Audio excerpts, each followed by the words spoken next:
আর DUCSU issue নিয়ে তো আপনারা দেখতে পাচ্ছেন সোশ্যাল মিডিয়া এবং আমাদের মেইন স্ট্রিম মিডিয়াগুলো কভার দিচ্ছে। ইতিমধ্যেই ডাকসুর নমিনেশন পত্র সংগ্রহ করা, মনোনয়নপত্র সংগ্রহ করেছে এবং জমার লাস্ট ডেটও শেষ হয়েছে। সামনে যাচাই বাছাই করে প্রার্থিতা ফাইনাল করবে। এরপর থেকে মূলত প্রচারণা 25 তারিখের পর থেকে শুরু হবে। তো আমরা ডাকসুতে বর্তমান পরিস্থিতি পর্যন্ত যতটুকু মনে হচ্ছে একটি চমৎকার পরিবেশ বিরাজ করছে এবং একটা ডেমোক্রেটিক একটা সিচুয়েশন তৈরি হয়েছে। সেখানে নিজ নিজ জায়গা থেকে সকল প্রার্থীরা তারা প্রচারণা করছে।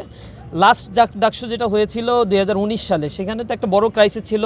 ছাত্রলীগ তার ডাকসু ইলেকশনে জেতার জন্য অপোনেন্ট যারা দাঁড়িয়েছিল, বিশেষ করে তৎকালীন সময়ের যে ভিপি প্রার্থী যারা ছিল, তাদের উপরে প্রচণ্ড পরিমাণে জুলুম নির্যাতন তারা করছে, আঘাত দিয়েছে, তো হত্যা চেষ্টা করা হয়েছিল। তো সেই জায়গা থেকে নতুন বাংলাদেশে নতুনভাবে যে বন্দোবস্তের কথা আমরা বলছি, তার আলোকে যে ডাকসু নির্বাচনের তফসিল এবং তার কার্যক্রম শুরু হয়েছে, এগুলোকে আমরা অ্যাপ্রিসিয়েট করেছি। তো আমরা আবার কিছু কিছু ক্ষেত্রে শঙ্কিত অবস্থা দেখেছি। কিছু ছাত্র সংগঠন, দায়িত্বশীল ছাত্র সংগঠন, বড় ছাত্র সংগঠন, তাদের সিনিয়র নেতা জাহাঙ্গীরনগর বিশ্ববিদ্যালয়ে যখন গিয়েছে, তাদের দলের নেতাকর্মীদের তোপের মুখে পড়েছে। এরপরে তারা একটা ভয়েস প্রকাশ পেয়েছে তাদের মাধ্যমে। সেখানে উল্লেখ সে বলছে যে কিসের ডাকসু টাকসু কিছু হবে না। তার মানে এই শব্দগুলো আমাদেরকে আতঙ্কগ্রস্ত করে ফেলে। সামনে ডাকসু ইলেকশনের ক্ষেত্রে তারা কোনো ধরনের কনস্পাইরেসি করছে কিনা এবং ডাকসু বানচাল করার জন্য অন্য কোনো পন্থা অবলম্বন করে কোনো ধরনের সিচুয়েশন ক্রিয়েট করতে চায় কিনা। দ্বিতীয়ত আমরা প্রশাসনের কাছে আহ্বান জানাই, নিরাপদ ক্যাম্পাস নিশ্চিত করতে হবে এবং ডাকসু ইলেকশনের জন্য সকল প্রার্থী যারা ঘোষিত হয়েছে তাদের নিরাপত্তাও নিশ্চিত করা প্রশাসনের দায়িত্ব এবং সুন্দর একটি পরিবেশ সৃষ্টি করবে তারা, এটা তাদের কাছে প্রত্যাশা।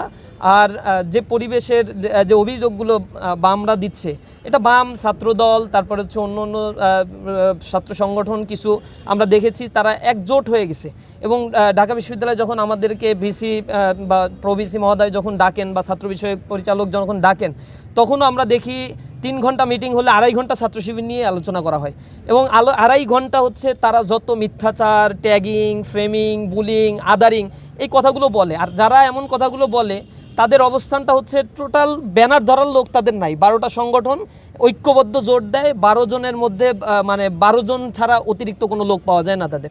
এমন ছাত্র সংগঠন যখন বলে ছাত্র শিবিরের রাজনীতি করতে দেয়া হবে না, আবার বলে মনোনয়নপত্র ছাত্র শিবিরকে ছাত্র সংসদ নির্বাচন করতে দেওয়া হবে না, তাদের মনোনয়নপত্র জমা নেওয়া হবে না, এরকম জাতীয় কথাগুলো যখন বলে, তখন আমাদের কাছে মনে হয় যে ওই ফ্যাসিবাদের প্রেতাত্মা আবার তাদের উপরে চেকে বসেছে।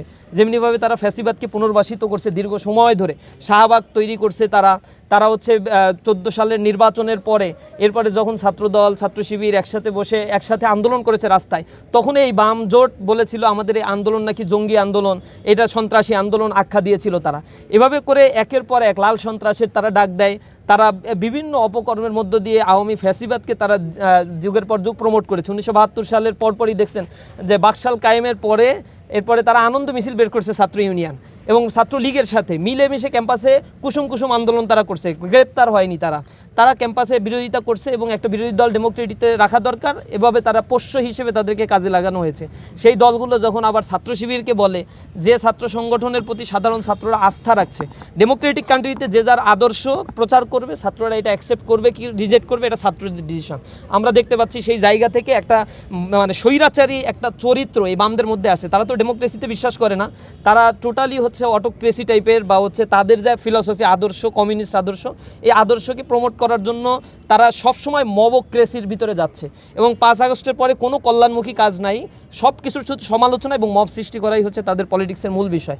এরা ক্ষুদ্র ক্ষুদ্র বিভিন্ন পরিসরে বলছে যে বট বাহিনী, হাবিজাবি, এগুলো বলার চেষ্টা করে। প্রচণ্ড রকমের মিথ্যাচার যখন তারা করে, সাধারণ মানুষের রিয়্যাক্ট যখন হয় মিথ্যাচারের বিরুদ্ধে, তখন তারা বলে যে এগুলো সবই ছাত্র শিবির রিয়্যাক্ট করে। ইভেন কোনো অন্যায়ের প্রতিবাদ করে হলগুলোতে যখন কোনো মিছিল মিটিং হয়, আমরা এটাতে অবাক হই যে কোনো মিছিল মিটিং করলে এরা বলে যে এটা ছাত্র শিবির করাচ্ছে। সাধারণ ছাত্রদের কোনো অধিকার হলে যেমন ছাত্রলীগ শিবির ট্যাগ দিয়ে মারতো, অত্যাচার নির্যাতন করতো, আবরার ফাহাদকে হত্যা করেছে, সেই একই রাস্তা অবলম্বন করার জন্য তারা ছুটছে। আমরা এ জাতীয় চরিত্রের আমরা তীব্র নিন্দা জানাই। 10 মিনিট বক্তব্য রাখলে 8 মিনিট ছাত্র শিবিরকে নিয়ে বক্তব্য, নিজেদের কোনো এজেন্ডা নাই, এইগুলো একটা ছাত্র সংগঠনের অস্তিত্বকে বিলীন করে দিবে, নষ্ট হয়ে যাবে। আমরা সৌন্দর্য সৌন্দর্য আশা করি সকল ছাত্র সংগঠনের পক্ষ থেকে।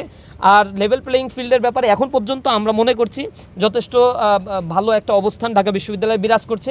অনলাইনে যে কাদা ছোড়াছুড়িগুলো হচ্ছে এটা মানে পরিকল্পিতভাবে তারা বলছে যে আমরা কোনো কিছু বললেই ছাত্র শিবিরের বট বাহিনী হাবিজাবি আছে।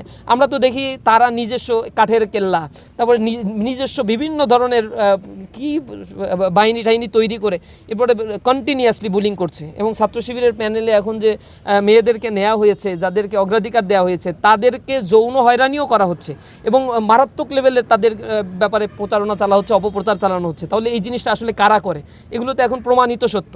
সুতরাং এই জিনিসগুলো বলে আসলে ছাত্রদের কাছ থেকে ছাত্র শিবিরকে বিচ্ছিন্ন করা যাবে না।